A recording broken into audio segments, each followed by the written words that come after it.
కొడుకు పిచ్చి, కూతురు పిచ్చి, అల్లుడి పిచ్చి, కోడలు పిచ్చి, మనవల పిచ్చి వదిలిపెట్టు. అన్నిటికీ ముందు ఈశ్వరుణ్ణి చేర్చు. ఈశ్వరానుగ్రహం, ఈశ్వరానుగ్రహం. ఏమిటి నువ్వు సాధించేది?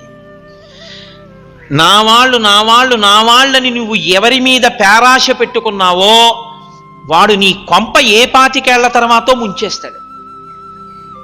నేను పరమ యథార్థం చెప్తున్నాను. కొడుకని పేరాశ పెట్టుకుని పిచ్చెక్కిన వాళ్ళు నాకు తెలుసా అండి? నేను ఈ మాట అందుకే చెప్తున్నాను. ఒక వృద్ధాశ్రమానికి ఒకనకొకప్పుడు మీరు చెప్పిన రామాయణ ప్రసంగాలు వినడానికి వస్తుంటారండి వీళ్ళందరూ వ్యాన్లో. ఒక్కసారి వృద్ధాశ్రమానికి రెండంటే నేను ఒక వృద్ధాశ్రమానికి వెళ్ళాను. వెళ్ళి చూస్తుంటే ఒక ఆవిడ పెట్టి సర్దేసుకుని వీధిలో కూర్చున్నారు.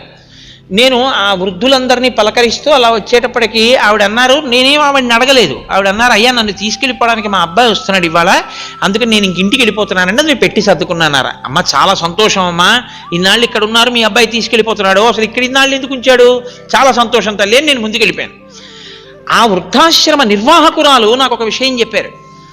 వీళ్ళ అబ్బాయి ఈవిడ వీళ్ళ అబ్బాయిని లేక నోములు, వ్రతాలు, పూజలు చెయ్యనివి లేవు, చేస్తే పుట్టాడు.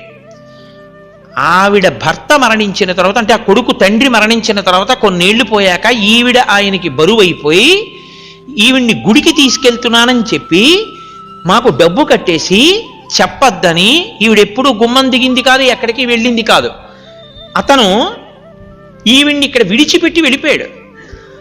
ఆవిడ్ని ఇక్కడికి తీసుకొచ్చి విడిచిపెట్టి వెళ్ళిపోయాక మేము కొంతసేపు అయ్యాక, అమ్మ మీకు రూమ్ అలాట్ చేసాం, బలానా గదిలో ఉండండి అంటే, ఎందుకు నేను ఇక్కడ ఉండడం ఎందుకు, మా అబ్బాయి వస్తాను, నేను వెళ్ళిపోతాను, ఇదేదో చూపిస్తానని తీసుకొచ్చాడంది ఆవిడ.